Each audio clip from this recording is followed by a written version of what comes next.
Olá, pessoal! Boa tarde para vocês, já tá quase de noite, né? Para quem não me conhece ainda, meu nome é Vinícius Melo. Eu trabalho na equipe de conteúdo do Master OAB.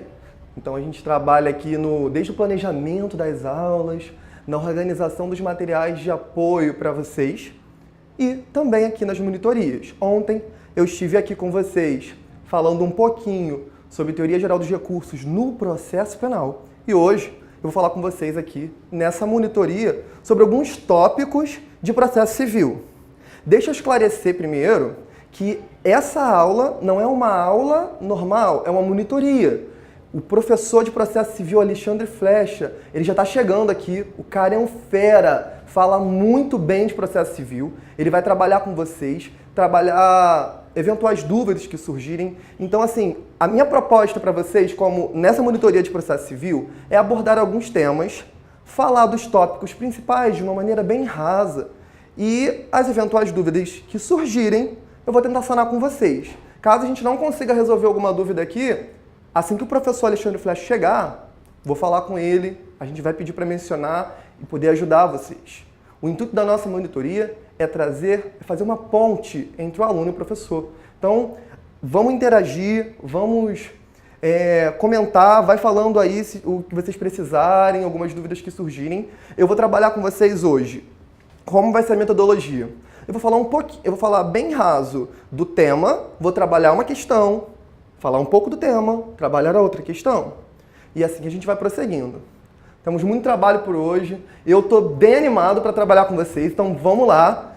Mas antes disso, eu percebi que ontem, conversando com algumas pessoas, teve algumas pessoas que mandaram mensagem para mim, falaram pelo chat ali, algumas pessoas estavam com um pouco de dúvida de como que funciona o site do Master OAB. Então hoje, eu resolvi gastar um minutinho mostrando para vocês como funciona o site. Rapidinho. Eu vou abrir aqui, eu vou pedir para colocar lá na tela o site.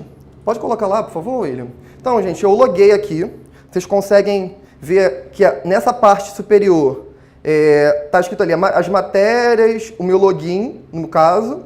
E aqui embaixo, vocês vão verificar que nós temos todas as disciplinas. Ou seja, nós temos um conteúdo teórico de 220 horas para você assistir quantas vezes quiser, não há limite de visualização. Para facilitar o seu estudo, o que nós fizemos? A gente criou os planos de estudos. Vocês conseguem ver aqui, ó, planos de estudos.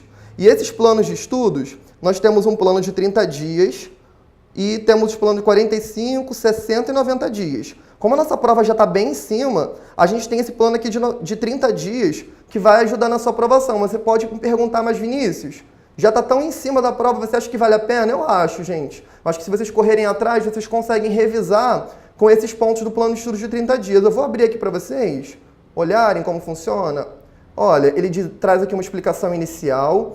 E aí, o que ele vai fazer aqui embaixo? Eu vou passar um pouco mais rápido. Ele fala aqui, ó, das questões, o número de questões de cada grupo, explica um pouco como funciona o curso. E aqui, o que ele vai fazer? Ó, no dia 1, ele indica exatamente o que você precisa fazer. Ó, dia 1, assistir direito administrativo, direito civil, processo civil. E ele te dá o link, tá vendo? Que quando eu apareci aqui, ó, em cima de serviços públicos, apareceu uma mãozinha, ó. Se eu clicar aqui, ele vai direto para a aula. E ele indica também os cadernos de exercícios que devem ser estudados e os artigos. Então a gente faz isso para que você consiga ter esse contato e não fique perdido no meio de tanto conteúdo que o Master oferece para vocês. Deixa eu ver aqui em relação ao chat, se alguém ficou na dúvida. Ainda não. Então, beleza. Falei aqui do plano de estudos. Agora eu vou mostrar aqui para vocês essa outra aba. Fala dos simulados. Tá vendo? Ó, tem o primeiro simulado aqui. Ó, é só clicar, aparece o PDF. Ó.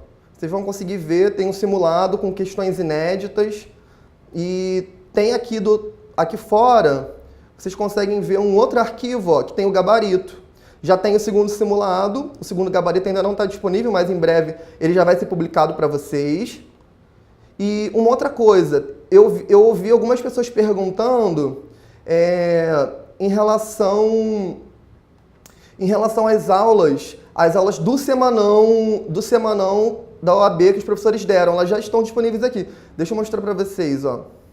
Deixa eu ver se a de tributário já está aqui. Você entra aqui na disciplina de Direito Tributário, vocês vão ver, ó, no canto No canto esquerdo, aqui, ó, tem todos os módulos separados que vocês vão poder assistir. E no canto direito tem os materiais de apoio. Nos materiais de apoio, vocês vão ver, tem os cadernos de exercício, raio-x de cada disciplina, os resumos dos pontos principais, tem tudo aqui para vocês. Lá no final, ó, além do conteúdo teórico, vocês vão ver que lá embaixo, ó, tem as questões resolvidas por exame. Ó, as questões de tributário do 20º exame, as questões do 19º exame. E vocês conseguem ver, ó, que aqui também, ó, OAB em 4 semanas. Foi a aula de tributário que aconteceu aqui, da OAB em 4 semanas. O site é bem simples de usar. Eu quis passar aqui para vocês terem uma noção de como ele funciona. Então, deixa eu falar para vocês. Vocês viram tanto de material que a gente tem disponível para vocês? A gente está com uma promoção nesse Semanão da OAB. Se você clicar aqui embaixo no botão, vocês vão poder assinar agora por apenas R$ 49,90 mensais.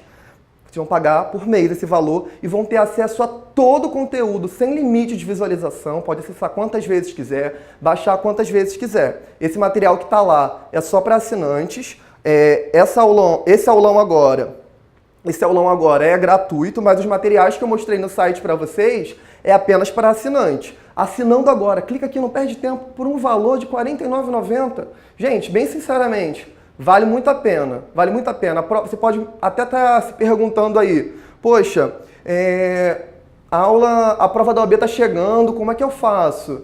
Gente, vale a pena para revisar os pontos principais. Esse plano de estudos que eu falei para vocês ali, ele vai dizer, o de 30 dias, ele é baseado nos pontos principais. Então, se você fizer ele, você vai conseguir abordar em todas as disciplinas os pontos que mais caíram em cada prova. O Amadeu está perguntando quando que vai estar disponível a segunda fase de Direito do Trabalho, que ele está pela repescagem. Então, a gente está esperando, a gente acredita que assim que passar a prova, nos próximos dias, depois da prova da OAB, já deve lançar. Eu ainda não tenho essa informação para você, peço que fique atento no nosso site, porque a gente já está nos ajustes, o professor de Direito do Trabalho já está gravando. Em relação ao plano de estudos, que a Falo Sena perguntou. Deixa eu ver se eu ainda estou com a tela aberta aqui. Eu não sei se eu estou com ela aberta aqui ainda. Eu não estou com ela aberta. Mas, Fá, é o seguinte, quando você entra no site que eu mostrei, assim que você faz o login, na parte superior, onde tem lá os módulos, você vai conseguir encontrar no canto esquerdo os planos de estudos. Aí você vai conseguir baixar lá e ter acesso. Gente, vale muito a pena, se esforcem, esse é o momento de vocês. Então, galera, foco e força, tá bom? Contem comigo, o que vocês precisarem. Tem o nosso grupo de estudos no Facebook, de vez em quando eu tô postando dicas lá para vocês. Então, eu vou pedir para a equipe postar aí, publicar aí o nosso grupo de estudos, entrem lá. Eu tô divulgando aqui o meu Instagram, é viniciusmelo.direito. Curtam lá também, eu tenho publicado diariamente algumas dicas. Então, se vocês quiserem ter acesso, basta lá clicar, tem aqui no slide, ele está mostrando para vocês ali, ó, viniciusmelo.direito. Então, pessoal, é isso. Sem mais delongas, vamos começar a nossa aula de processo civil. Nossa monitoria, na verdade, de processo civil. É um prazer para mim estar ajudando aqui nessa jornada de vocês rumo à aprovação. Vamos lá, então, vem carteirinha vermelha, foco, vem comigo. O primeiro slide que está aqui, eu estou apresentando para vocês, é o raio-x dos principais tópicos da disciplina, que mais caem nas últimas provas. A gente fez um estudo de 2010 e 2016 dos pontos que mais caem. A gente fez uma relação também com o advento do novo CPC, mas o ponto mais importante ali é sobre procedimento ordinário. Logo depois vem das partes e seus procuradores, os sujeitos dos processos e os recursos. Aqui esse slide ele explica os grupos lá de baixo, que não estão sem nomes, lá embaixo, ó, o grupo 3, 2 e 1, estão sem nome. Nessa legenda aqui explica o que eles são, não vou entrar em delongas sobre isso agora. Sobre o procedimento ordinário, o ponto mais importante do procedimento ordinário é sobre resposta do réu, liquidação da sentença e das provas. Então, deem uma atenção nisso, baixe o material da nossa monitoria para vocês terem acesso a isso. O Silvio Viana está perguntando se já tem material de empresarial para a segunda fase. Ainda não temos o empresarial para a segunda fase. E em relação aos materiais e valores, a gente não tem essa informação, mas fiquem atentos, a gente já está para divulgar. Em breve vocês vão ter acesso a essas informações. Como o CPC está cobrando e o quê? Então, eu vou trazer agora, Vinícius, alguns pontos que eu acredito que tenha chance de cair. Porque, conversando com o professor Alexandre Flecha, ele estava me falando o seguinte, que teve algumas coisas no novo CPC que vieram de alteração do antigo CPC para o novo CPC.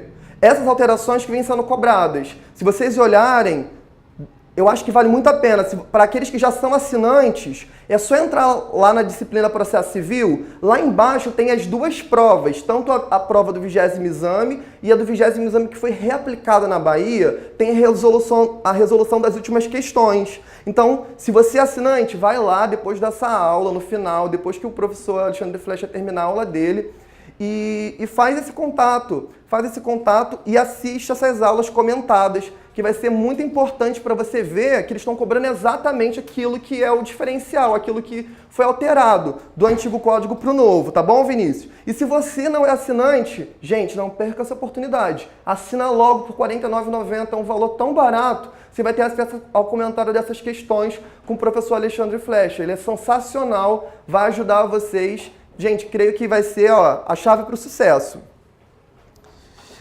Vamos voltar sem mais delongas.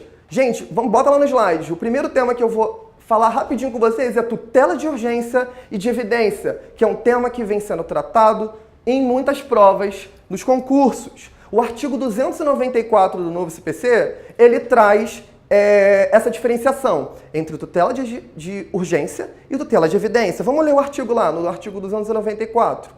A tutela provisória pode fundamentar-se em urgência ou evidência. Parágrafo único. A tutela provisória de urgência, cautelar ou antecipada pode ser concedida em caráter antecedente ou incidental. Então verifiquem comigo. Volta aqui.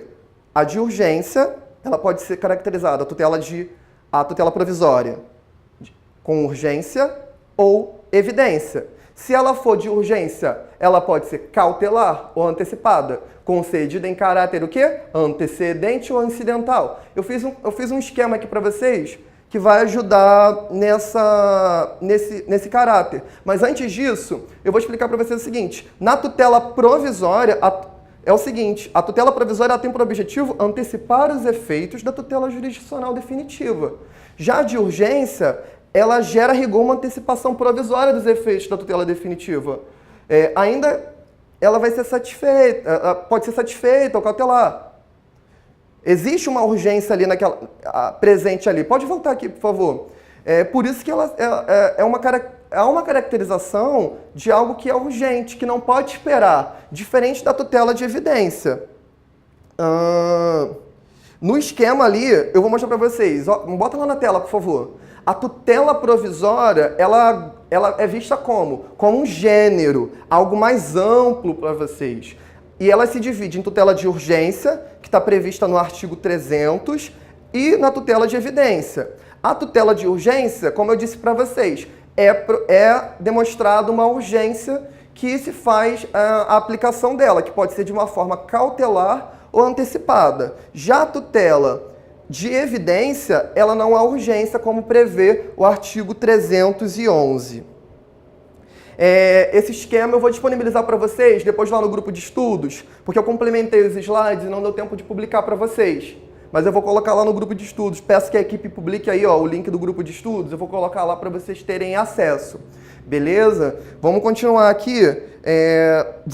Eu falei com vocês o seguinte, que a tutela de urgência ela está caracterizada no artigo 300, correto? Vamos ler lá, porque a OAB ela vai cobrar direto letra de lei.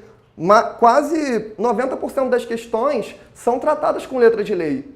Então, assim, vamos lá, foco, leia as leis. Eu coloquei lá no início, quando eu falei de tutela de urgência e evidência, eu disse que tutela de urgência e evidência, lá no slide, ela está prevista do artigo 294 ao artigo 311. Então, vale a pena você anotar no seu caderno agora e depois lê. Leia umas 2 vezes, umas 3 vezes. Na terceira vez que você lê, já vai estar safo, já vai estar lembrando de algumas coisas.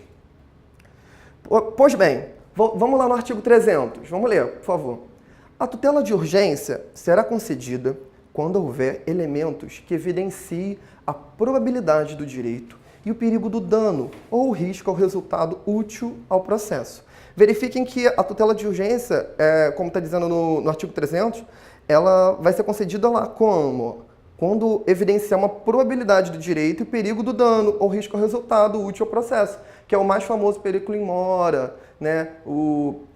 Que aquele atraso da efetivação daquele direito vai prejudicar ali o próprio direito em si, né? Então, isso é uma das coisas, que é a probabilidade do direito e o perigo do dano ou risco do resultado útil ao processo. Parágrafo 1º. Para a concessão da tutela de urgência, o juiz pode, conforme o caso, exigir caução real ou fidejussória idônea para ressarcir os danos que a outra parte possa vir a sofrer, podendo a caução ser dispensada se a parte economicamente hipossuficiente não puder oferecê-la.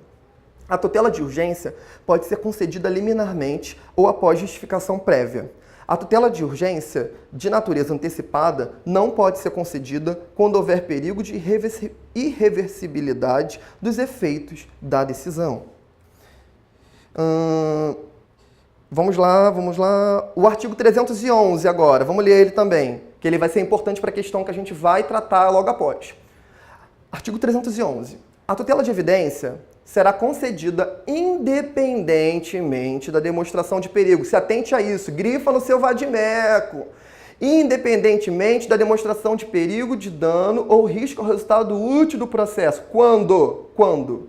Inciso 1º. Ficar caracterizado abuso de direito de defesa ou manifesto protelatório da parte. Então, quando você for verificado ali que teve abuso da defesa ou a parte contrária, volta aqui, a parte contrária está protelando demais lá no processo para resolver uma causa, isso fica configurado claramente, é um caso de você tentar fazer o pedido de tutela de evidência. Vamos voltar lá nos artigos. Inciso 2º, as alegações de fato puderem ser comprovadas apenas documentalmente e houver tese firmada em julgamento de casos repetitivos ou em súmula vinculante.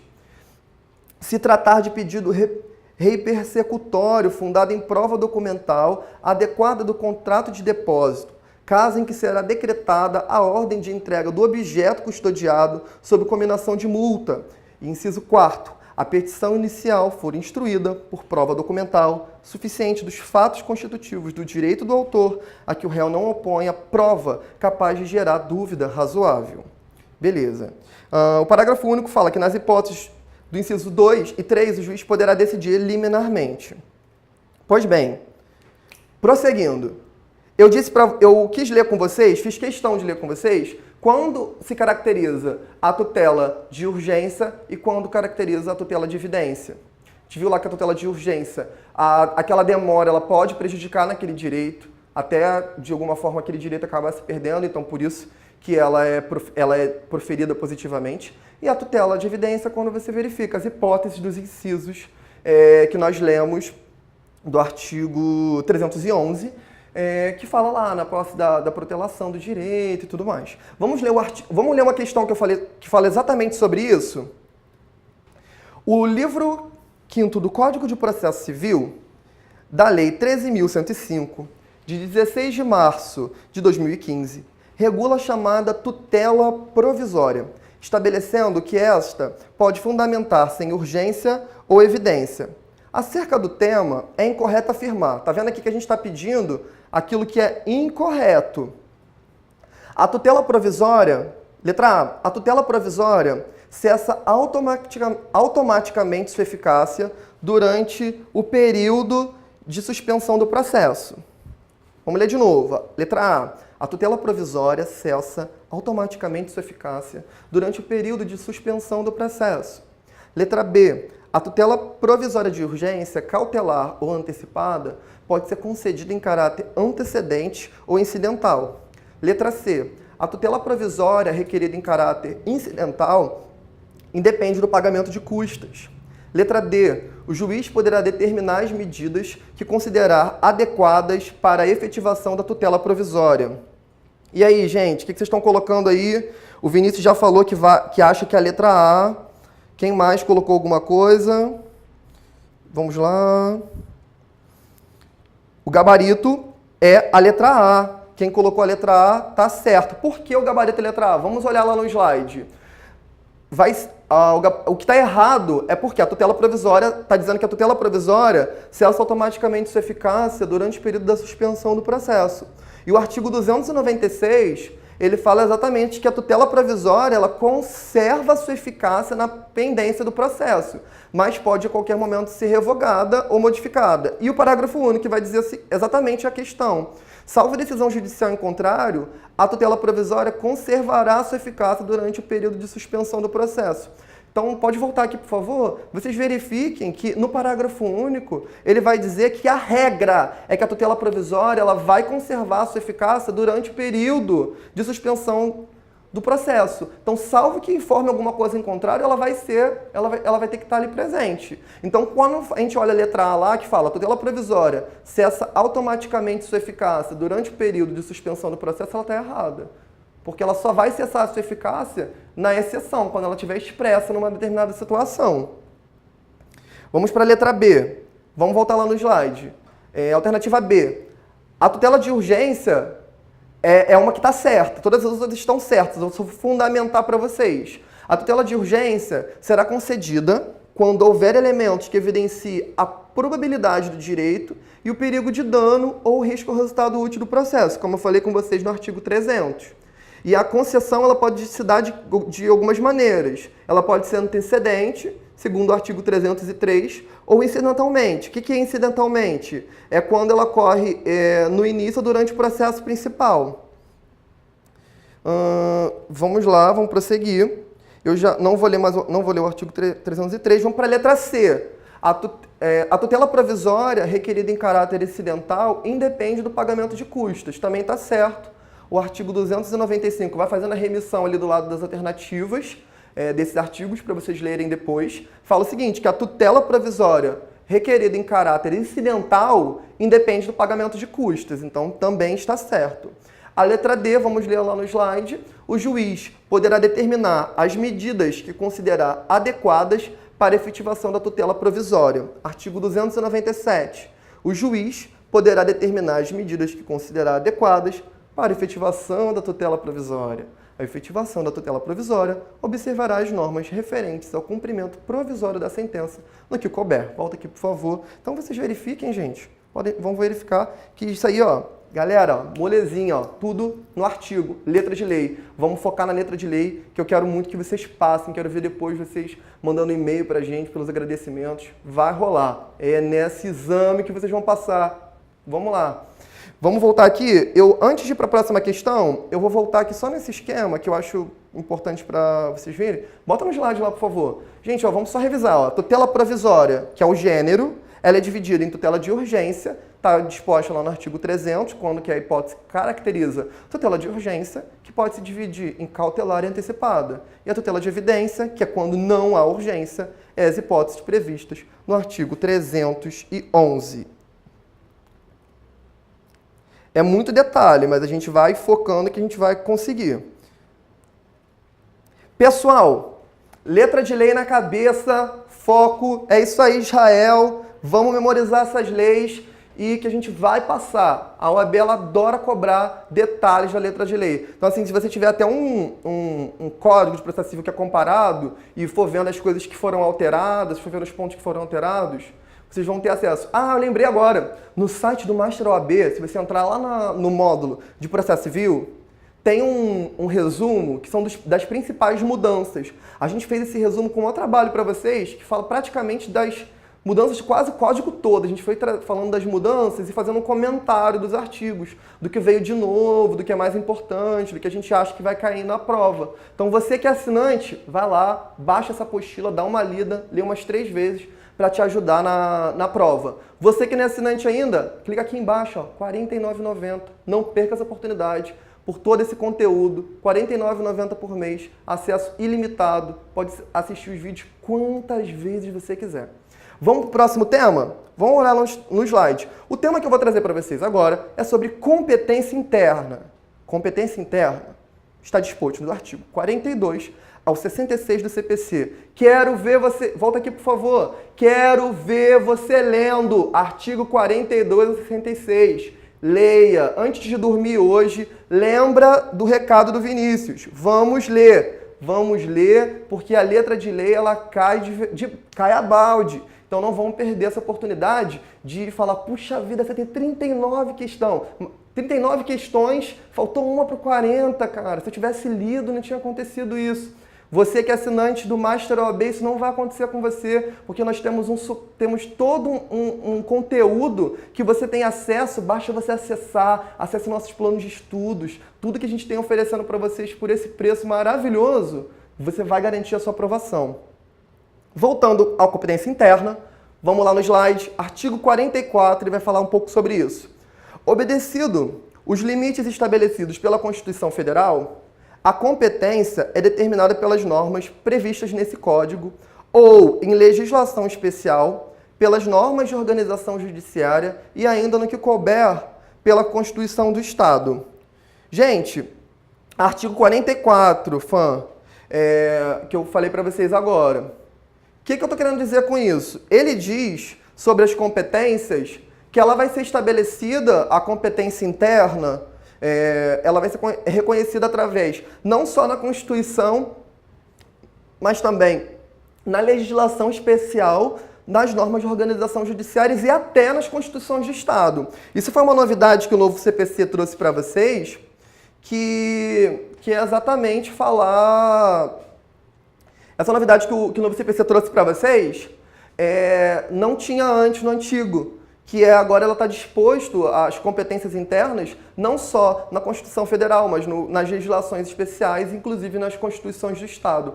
Então fiquem atentos a isso, porque a gente tem que conhecer, dependendo do caso, até a legislação do Estado no que ela fala das competências internas em relação aos seus órgãos. Na prova da OAB, vocês não fiquem tranquilos, vocês não vão precisar saber a tanta profundidade, como, por exemplo, a Constituição do Estado, porque é uma prova de âmbito nacional. Mas digamos que você faça um concurso depois de âmbito estadual, vocês têm que se ligar nessa dica. Prosseguindo, vamos olhar lá no slide. Eu vou falar com vocês um ponto a respeito da competência, que é acerca do foro do domicílio do autor em relação à herança. Verifiquem lá que no artigo 48 ele vai fazer essa diferenciação. E que vai aplicar o foro do domicílio do autor em relação à herança quando se tratar de inventário, partilha, arrecadação, disposições da última vontade, impugnação ou anulação da partilha extrajudicial, ações que o espólio for réu. Atenção, ainda que o óbito tenha ocorrido no estrangeiro. Então, gente, ainda que o óbito tenha ocorrido no estrangeiro, nessas hipóteses ali que se tratar de herança, de inventário, essas discussões, vai aplicar o domicílio do réu. Beleza? Então, assim, se atentem ao artigo 48. Bebi uma aguinha aqui que minha garganta ficou seca, eu falo pra caramba, mas eu quero correr para conseguir falar para vocês o máximo que eu puder. Vamos lá. Eu trouxe uma questão para vocês, é uma questão que não foi de prova nenhuma, a equipe de conteúdo produziu para vocês, exatamente para vocês terem acesso, porque a gente ainda não tem muitas questões do novo CPC. Questão 2. Girafales, advogado, viaja para a Espanha para fazer um curso com duração de 6 meses na Universidade de Salamanca. Durante o trâmite do curso, Girafales acaba se envolvendo em um acidente automobilístico e vem a óbito no local. Girafales tem domicílio na cidade de Guarajá-Mirim, Rondônia, onde reside sozinho há mais de 10 anos e todos os seus bens imóveis estão situados na cidade de Salvador, Bahia, onde nasceu e foi criado. Os filhos de Girafales, únicos herdeiros, residem na cidade de São Paulo, onde cursam universidades. Girafales saiu do Brasil rumo à Espanha do Aeroporto Internacional do Rio de Janeiro. Nesse caso, nos termos estabelecidos pelo Código de Processo Civil, a competência para processamento do inventário será do foro da... Alternativas. Letra A, Comarca de São Paulo, onde residem os herdeiros do falecido. Comarca do Rio de Janeiro, último local onde o falecido esteve no Brasil. Comarca de Salvador, onde estão situados os bens imóveis do falecido. D. Comarca de Guarajá-Mirim, no estado de Rondônia, onde está situado o domicílio do autor da herança. E aí, gente? O que vocês acham? Vamos olhar aí. Vou voltar no quadro sim, Jéssica, para você poder dar print. Inclusive, eu vou aproveitar para voltar nesse quadro para poder esclarecer essa questão. Ó, presta o seguinte, vamos olhar a questão. Algumas situações acontecem nessa questão. A primeira é que o cara lá, ele mora onde? Ele mora onde era o domicílio dele? Lá em Guarajá-Mirim, correto? Os filhos dele, da onde são os filhos dele? Residem em São Paulo, fazem universidades lá. Onde ele tem imóveis situados? Em Salvador. Então tem 3 situações. E onde que ele estava quando ele faleceu? Ele faleceu, ele morreu lá no acidente automobilístico, a caminho da Espanha, tá vendo para Salamanca. Então verifiquem o seguinte, que essa questão ela vai tentar enganar você. Ela vai tentar trazer várias situações para você se confundir. Vamos voltar lá no esquema? Coloca no slide, por favor. O esquema ele fala assim, ó, no artigo 48.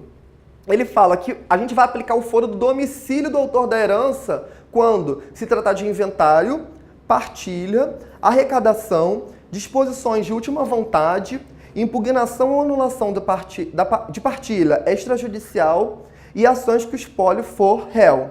E aí fala, eu deixei uma atenção ali para vocês, que ainda que o óbito tenha ocorrido no estrangeiro, que é exatamente o nosso caso.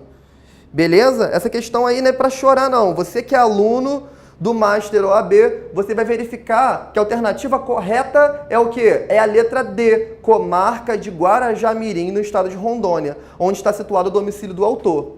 Por quê? Pode voltar, por favor? Por que é essa opção? Por causa do artigo 48 que a gente leu. Eu vou ler de novo para poder fixar com vocês. Bota no slide, por favor. Artigo 48. O foro do domicílio do autor da herança, no Brasil, é o competente para o inventário, a partilha, a arrecadação, o cumprimento das disposições de última vontade e a impugnação ou anulação da partilha extrajudicial e para todas as ações em que seu espólio for réu.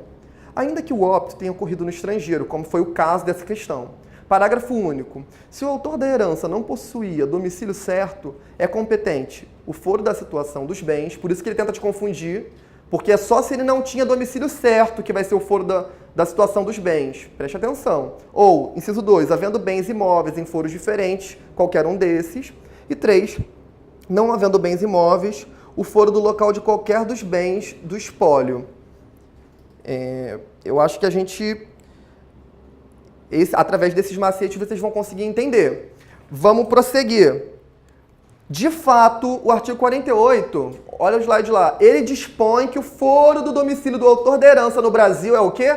É competente para o inventário, a partilha, a arrecadação e o cumprimento de disposições da última vontade e a impugnação e anulação da partilha extrajudicial e para todas as ações em que o espólio for réu, ainda em que o óbito tenha ocorrido no estrangeiro. Pode voltar. Então, gente... ainda que o óbito tenha ocorrido no estrangeiro, essa questão, se cair um caso assim concreto para vocês na prova, é uma pegadinha para você cair. Porque ela vai querer que você coloque que vai ser o foro do estrangeiro, que a gente nem tem jurisdição para aplicar. O Brasil ele não tem jurisdição para poder decidir um caso que foi decidido no estrangeiro. Ele pode aplicar no que comete a gente. Então, fiquem atentos em relação a isso. Vamos agora para um novo tema, para a gente trabalhar mais uma questão com vocês. Vamos falar dos procuradores. Olha no slide lá. Os procuradores está disposto do artigo 103 ao artigo 112. Mais um tópico importante para a sua leitura essencial. Seu dever de casa hoje à noite é ler o artigo 103 a 112 também. Tem uma amiga minha que ela sempre fala, às vezes eu reclamo, falo assim, cara, eu estou estudando pra caramba, estou cansado, eu...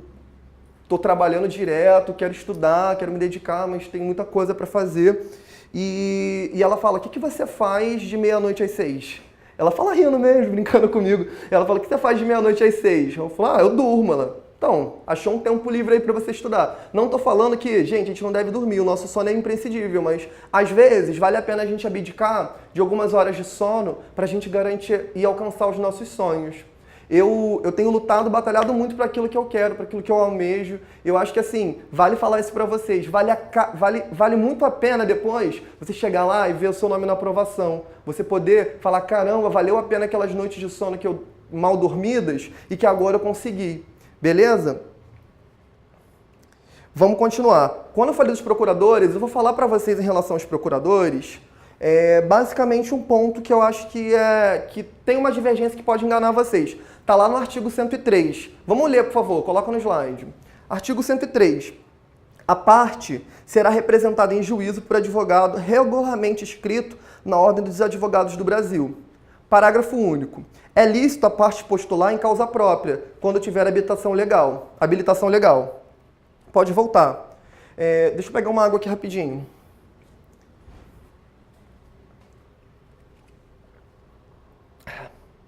Gente, olha o seguinte.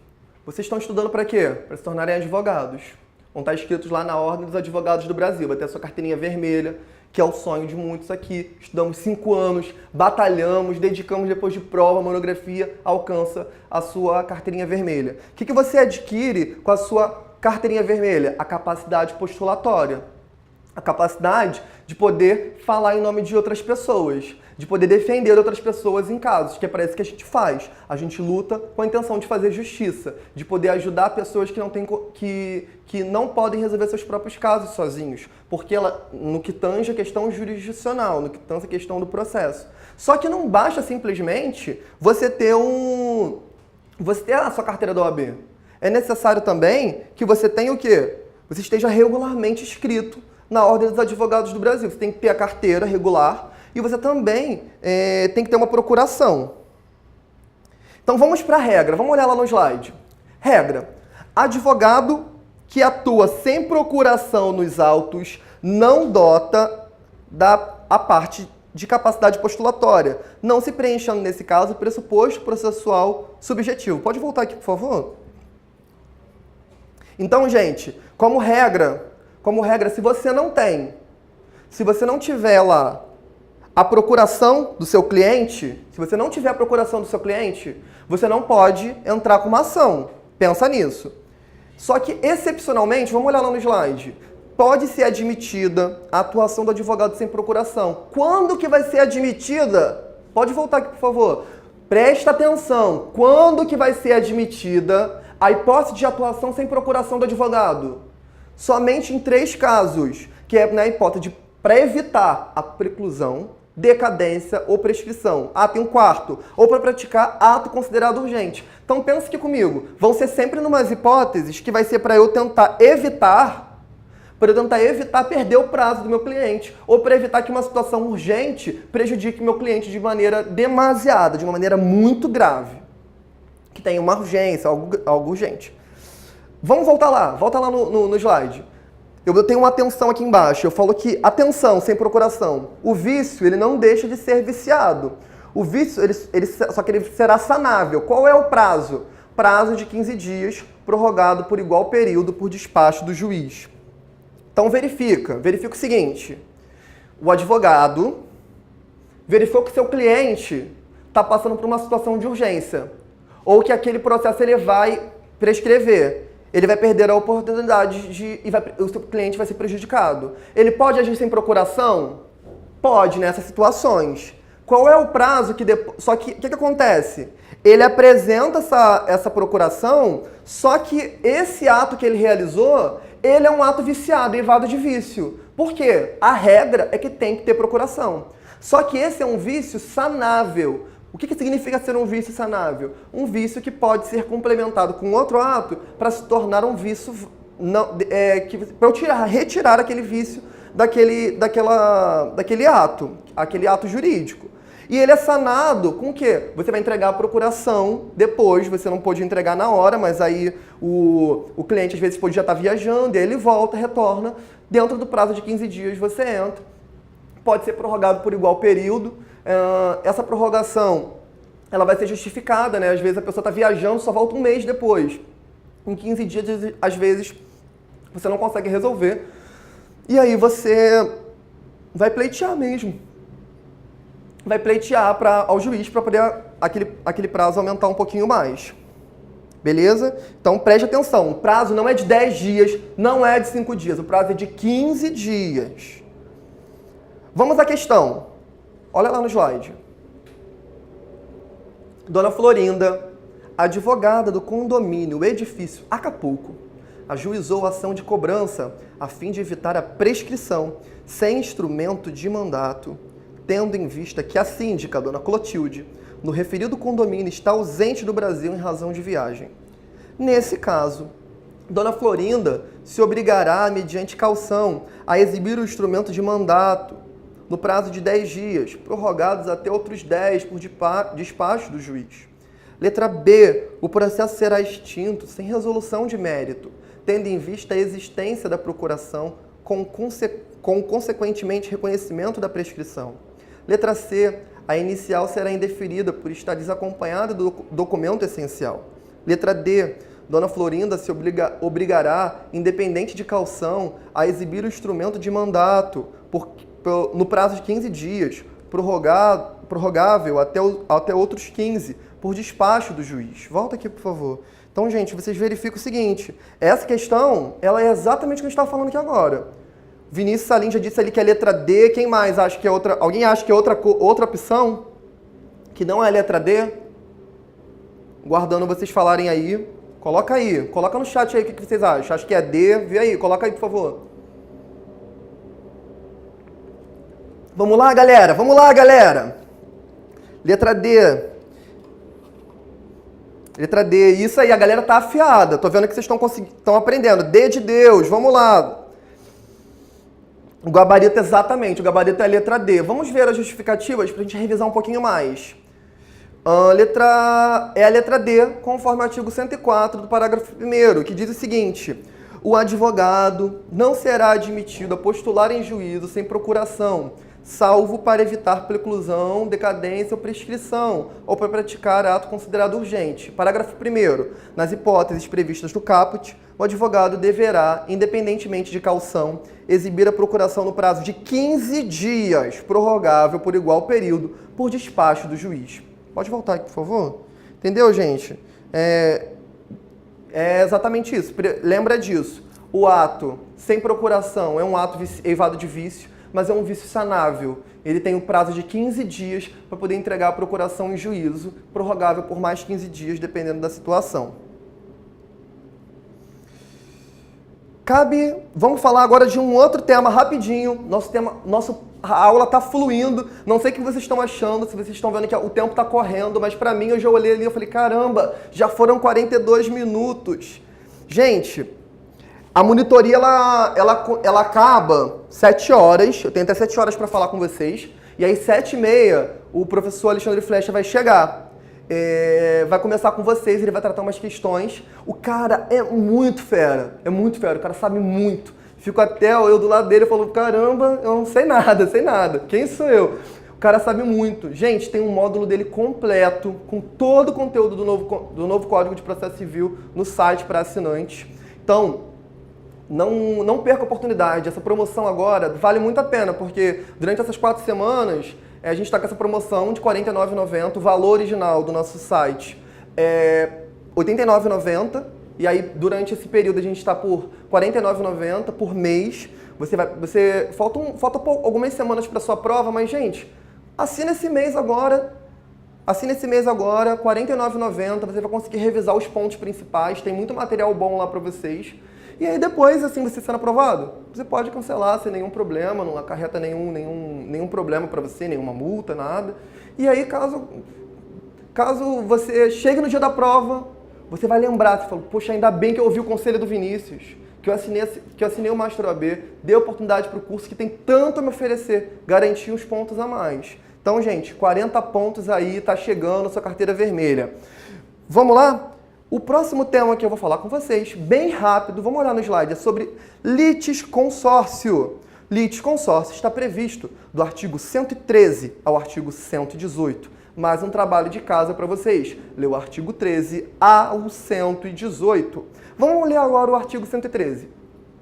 2 ou mais pessoas podem litigar no mesmo processo, em conjunto, ativa ou passivamente quando entre elas houver comunhão de direito ou de obrigações relativamente à lide. 2. Entre as causas houver conexão pelo pedido ou pela causa de pedir. 3. Ocorrer afinidade de questões por ponto comum de fato ou de direito. Parágrafo 1º. O juiz poderá limitar o litisconsórcio facultativo quanto ao número de litigantes na fase de conhecimento, na liquidação de sentença ou na execução, quando este comprometer a rápida solução do litígio ou dificultar a defesa ou o cumprimento da sentença.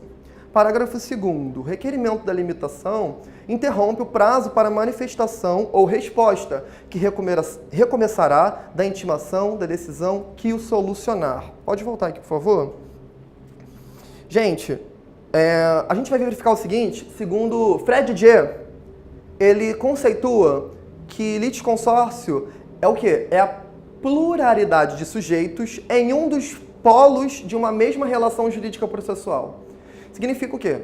Dentro de um dos polos, seja um polo ativo, aquela pessoa que ingressa com a ação, seja no polo passivo, aquela pessoa que é afetada pelaquela ação de alguém, pelo ato de alguém, se tiver mais de uma pessoa em um desses polos, seja no polo ativo ou no polo passivo, o Fred J. ele vai dizer pra gente que configura o litisconsórcio.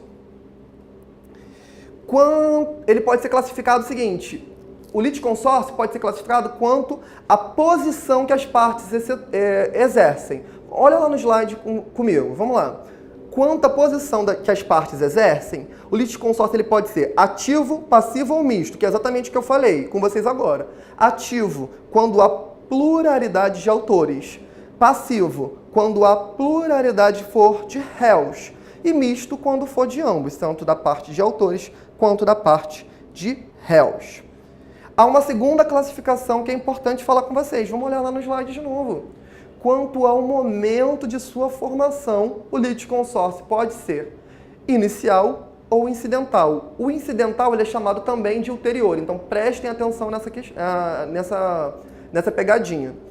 Inicial, o litisconsórcio inicial é quando a sua formação ela é pleiteada na petição inicial. Volta aqui, por favor. Então, assim, aconteceu uma situação jurídica, e aí desde o início daquela relação jurídica, quando vai entrar na petição inicial, ambas as partes elas já vão contar lá na petição. Então, ele vai ser inicial. Volta lá. Então, aqui um exemplo da petição inicial. Eu coloquei aqui, ó, várias pessoas envolvidas em um acidente de veículos, em conjunto, ingressam com uma ação de reparação de danos contra o ofensor. Então, seria um litisconsórcio ativo. Por que ativo? Porque estão na parte autora e inicial. Vai ser a classificação dela. Uma outra classificação, volta lá no slide, quando ela for incidental ou ulterior, que ela ocorre quando o litisconsórcio não é indicado na petição inicial. E poderá se formar das seguintes maneiras. Vamos olhar o outro slide também. Letra A, as seguintes maneiras que ele pode ser incidental. Em razão de uma intervenção de terceiro, como ocorre no chamamento ao processo e na denunciação da lide, pela sucessão processual que os herdeiros ingressam no feito, sucedendo a parte falecida. C, pela conexão, se determinar a reunião de demandas para o processo conjunto. E D, por determinação do juiz. Então, assim, é só decorar, vamos decorar essas hipóteses, que pode ser incidental. Uma outra classificação, vou puxar para vocês, que o tempo está correndo, estou com medo de não conseguir terminar esse tema. Vamos lá. Olha os slides, ele também pode ser classificado quanto à obrigatoriedade da formação. E aí ele pode se classificar em necessário, que vai ser hipótese que o litisconsórcio vai ser obrigatório, ou facultativo. Necessário decorre de uma imposição legal ou da natureza da relação jurídica. Seriam hipóteses em que o autor não resta alternativa senão a formação do litisconsórcio. Volta aqui, por favor. Gente, eu vou publicar esse material no grupo de estudos, lá do Facebook. O pessoal vai colocar o link aí para vocês do grupo de estudos. Acessa lá que eu vou colocar mais tarde. Vou pedir para alterar depois no site também. O que eu estava falando aqui? Eu estava falando aqui, ó, do litisconsórcio necessário.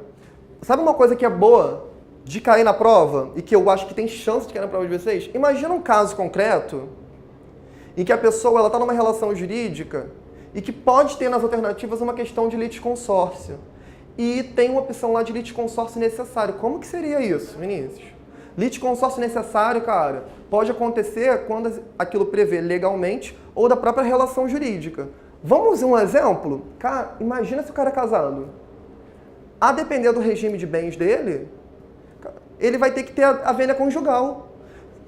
A ausência dessa vênia conjugal deixa aquele processo viciado. Então, assim, é uma forma que algumas hipóteses podem estar previstas. Então, às vezes, parece no caso concreto lá dizendo sobre o cara que é casado, tem aquela relação jurídica, às vezes você vai ver que vai ser formado um litisconsórcio necessário naquela situação. Vamos olhar no próximo slide. Ele também pode ser facultativo. Coloca lá, por favor. Facultativo. A princípio, é a critério do autor, desde que preenchidos os requisitos legais. Isto é, quando entre os litisconsortes, ativos ou passivos, houver comunhão de direitos ou de obrigações relativamente à lide, quando entre as causas houver conexão pelo objeto ou pela causa de pedir, ou quando ocorrer afinidade de questões por um ponto comum de fato ou direito. Então, tem mais uma classificação aqui que eu quero falar com vocês. Vamos lá. Quanto à uniformidade da decisão, eles podem ser simples e unitários. Simples será quando o litisconsórcio, quando a decisão, embora proferida no mesmo processo, ela puder ser diferente para cada um dos litisconsortes. Então preste atenção, numa situação em que, embora eles entrem com um litisconsórcio, aquela decisão ela puder ser diferente para um e para outro, porque tem algumas peculiaridades entre um e outro, ela vai ser considerada simples.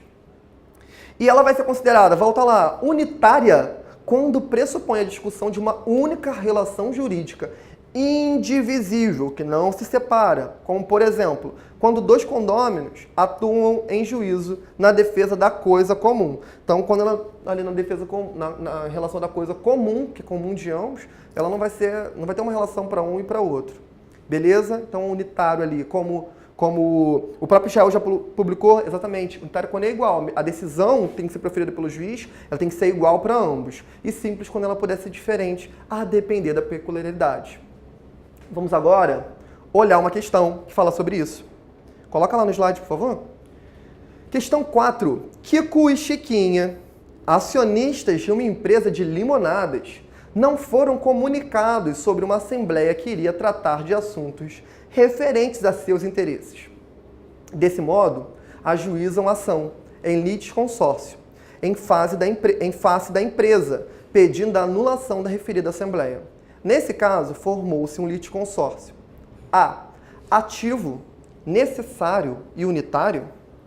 Misto, facultativo e simples. Ativo, facultativo e unitário. Ativo, necessário e simples. O que vocês acham aí, gente? Coloca as alternativas aí. Eu peguei só um copo d'água, minha garganta tá mó seca. Mas vamos lá, tá acabando já, dá tempo da gente prosseguir. O pessoal tá colando aí, a Beatriz tá falando que acha que é a letra C, que é ativo, facultativo, unitário. O pessoal tá falando que é C, o Alexandre também tá falando ali que é a letra C. Então vamos à alternativa. Quem marcou C, marcou corretamente. Por quê? Vamos às justificativas. Vamos olhar os artigos lá. Artigo 114 e 116 vão responder essa questão. 114. O litisconsórcio será necessário por disposição de lei ou quando, pela natureza da relação jurídica controvertida, a eficácia da sentença depender de citação de todos que devam ser litisconsortes. 116. O litisconsórcio será unitário quando, pela natureza da relação jurídica, o juiz tiver que decidir o mérito de modo uniforme para os litisconsórcios. Então, gente, verifica, gente, que no caso em questão que a gente está falando aqui, ele é ativo, porque, primeiro, assim, Kiko e Chiquinha, eles ajuizaram a ação na condição de quê? De autores. E em que relação? Numa demanda contra a empresa. A empresa ela vai figurar no polo passivo, portanto. E por que ele vai ser facultativo? Ele é facultativo porque a sua formação ela vai resultar de um juízo de oportunidade e conveniência. Por quê? Ele não é necessário. Ele existe pela obrigatoriedade da formação do próprio litisconsórcio, tá entendendo? Ou seja, por disposição legal, seja pela própria relação do próprio direito material. E, por fim, vamos olhar lá no slide, ó. A classificação entre simples e unitário leva em consideração o destino do litisconsórcio no plano do direito material. Ou seja, é a possibilidade do juiz, no caso concreto, decidir de forma diferente para cada um dos litisconsortes, como eu falei para vocês. E aí, nesse caso, na questão proposta, o juiz julga procedente a demanda e anula a assembleia, mesmo os efeitos para Kiko e Chiquinha. Ou ele julga improcedente e a assembleia será válida. Não há como o resultado, pode voltar aqui, por favor, não há como o resultado ser diverso para um e para outro. Entendeu? Por isso que vai ser um litisconsórcio unitário. Estão entendendo? Então, assim, eu tô vendo que a galera tá, de fato, prosseguindo. Vou falar aqui rapidinho sobre chamamento ao processo. Faltam 5 minutos. Vou falar aqui só, basicamente, a parte inicial. Gente, chamamento ao processo. Vamos olhar lá, no artigo 130 ao 132. O conceito. Trata-se de espécie coercitiva de intervenção de terceiro pela qual o terceiro será integrado à relação jurídica processual em virtude do pedido do réu e independente da sua concordância. Gente, vamos olhar uma questão que fala exatamente sobre isso? Sobre chamamento ao processo, e eu vou explicando nas opções. Seu Barriga firmou o contrato de locação residencial com seu Madruga pelo prazo de 30 meses. Chiquinha, filha de seu Madruga, é fiadora. Fim do prazo estabelecido em contrato, seu Madruga desocupou o imóvel, mas deixou de pagar os últimos 3 aluguéis e demais encargos locatícios. Seu Barriga resolve ajuizar ação de cobrança contra a Chiquinha. Nesse caso, nos termos estabelecidos pelo Código de Processo Civil, Chiquinha vai fazer o quê, né? Letra A. Deverá apresentar oposição contra o devedor principal, seu Madruga. B. Poderá proceder ao chamamento ao processo do devedor principal, seu Madruga. C. Poderá denunciar a lide ao devedor principal, seu Madruga. E D. Poderá nomear a autoria, o devedor principal, seu Madruga. Volta aí, o que vocês acham, gente? Tem gente achando que é letra D. Letra D, quem mais? Acha que é o quê? Vamos lá, galera. Tá acabando já, tá acabando. O gabarito, para quem marcou, é a letra B de bola. Poderá proceder ao chamamento ao processo do devedor principal, seu Madruga. Por que, gente, que é a letra B? Vamos ler o artigo 130, inciso 1º? Olha lá. É admissível o chamamento ao processo requerido pelo réu quando do afiançado na ação em que o fiador for réu. Então essa é a mesma situação que aconteceu nessa questão. Chiquinha era fiadora lá do pai dela, e aí seu Barriga entrou com uma ação. E aí, verificou no final dos créditos, do contrato, daquela relação, do final do contrato de locação, que o pai dela, que seu Madruga, ele não tinha pago os 3 meses de aluguel. E aí quem entrou no processo, quem foi chamado ao processo, foi a fiadora, que era a Chiquinha. E ela fala assim, poxa, mas eu só era fiadora do meu pai, ele que não pagou, ele que não quis pagar. Então, gente, se ele não quis pagar, ele foi o fiador, ela só é a fiadora, ela vai ter direito, com base no artigo 130, inciso 1º, de fato, chamar o pai dela ao processo. Como diz lá, ó, artigo 130, é admissível o chamamento ao processo requerido pelo réu, do afiançado na ação em que o fiador for réu. Gente, isso daqui é exatamente porque ele tem uma relação jurídica no caso em questão. Então, não fazia sentido. Então, gente, eu acho que tem muita chance disso cair de novo. Eu queria falar com vocês um último tema, mas não vai dar tempo, que era falar sobre litispendência, conexão e continência, que é uma questão de relações, né? Que a litispendência é quando ocorrem 2 ações idênticas, que possuem mesmas partes, causa de pedido e pedido. De alguma forma, você não pode entrar com um novo processo. Conexão, quando são causas que elas têm em comum o pedido e a causa de pedir, então elas têm relação uma com a outra, por isso elas são conexas. E quando houver, de fato, continência, que é quando 2 ou mais ações têm identidade na causa de pedir, mas o pedido de uma é mais amplo do que a outra e abrange demais. Isso está no material? Depois eu vou colocar lá no grupo de estudos. Eu espero, gente, que vocês tenham gostado. Eu busquei fazer o melhor para vocês, tenham me dedicado, tenham estudado. Afinal, a equipe inteira do Master OAB está trabalhando aqui, ó, dia e noite para ajudar a garantir a sua aprovação. Porque ela não depende só de nós, ela depende de vocês. E eu acredito em vocês. Eu acredito que vocês vão conseguir. Essa é a hora de vocês. Dê uma oportunidade para o Master OAB. Venha, aproveita essa promoção imperdível. Eu vou botar o material depois lá no grupo. Aproveita essa promoção, gente, R$ 49,90. A gente vai às vezes no shopping, vai no final de semana no shopping, compra uma pizza, compra alguma coisa, gasta até muito mais do que isso. Então não perca a oportunidade de você falar assim, puxa vida, se eu tivesse ouvido, escutado o conselho do Vinícius, realizado essa compra por R$ 49,90. Teria acesso a esses cursos, poderia revisar esse material. Gente, o módulo do professor Alexandre Flesch, de Processo Civil, tá muito bom, tá bem objetivo. Você consegue assistir nesse tempo que falta ainda para sua prova da OAB. Então, gente, não perca a oportunidade. Clica aqui embaixo, vai. R$ 49,90. Espero que tenham gostado. Me sigam lá no Instagram, é viniciusmelo.direito. Eu estou postando dicas lá diariamente para ajudar vocês. Espero que vocês tenham gostado. E é isso, gente. Nos vemos até mais. Lembrando a vocês, agora é hora da gente tomar um cafezinho. Força, muito foco, que o professor Alexandre Flesch já está chegando aqui, 7h30 em ponto. Começa a nossa próxima aula de Processo Civil com Fera. Nos vemos logo mais. Beijão, tchau.